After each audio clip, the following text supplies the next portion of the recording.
চিপাজাৰ আৰক্ষী থানাৰ অন্তৰ্গত গণেশকুৰিৰ ১ নং খানাপাৰা গাঁৱৰ পৰা এগৰাকী মহিলা নিৰুদ্দেশ। এটি ৪ বছৰীয়া কণমানি সন্তানৰ মাতৃ ঋতুমণি দাস যোৱা ৭ ডিচেম্বৰৰ পৰা নিৰুদ্দেশ হৈ আছে। দুবুনীচকীস্থিত বেংকলৈ যাবলৈ বুলি পুৱা ১০ মান বজাত ওলাই গৈছিল, কিন্তু বৰ্তমান পৰ্যন্ত ঘৰ পোৱা নাই মহিলাগৰাকী।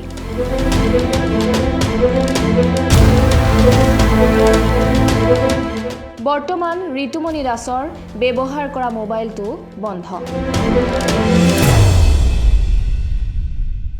কোনো ধৰণৰ খবৰ লাভ কৰা নাই পৰিয়ালে।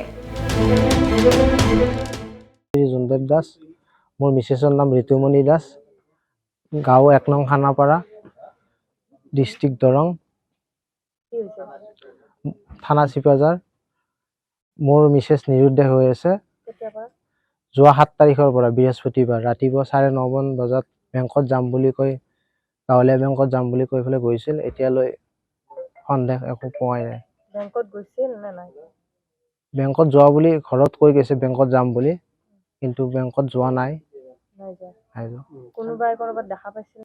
কোনোবাই দেখিছিল বুলি কৈছিল, গাড়ীত উঠি যোৱা। তাৰপিছত আৰু একো সন্ধান পোৱাই নাই। হয়, যোগাযোগ কৰিছিলোঁ আৰক্ষীৰ লগত। বৰ্তমান উদ্ধাৰ চলাই থকা বুলি কৈছে তেওঁলোকে। সন্দেহ মোৰ একো নাই, সন্দেহ নাছিল।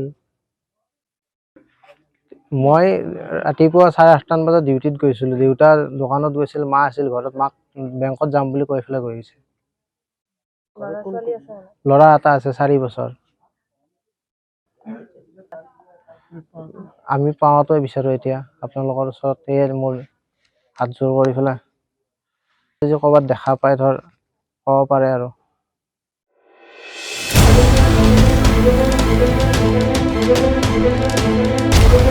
পৰিয়ালে আৰক্ষী চকীত এজাহাৰ দাখিল কৰিছে যদিও এতিয়াও কোনো ধৰণৰ সন্ধান উলিয়াব পৰা নাই মহিলাগৰাকীৰ। Bureau report B24 Assam north east.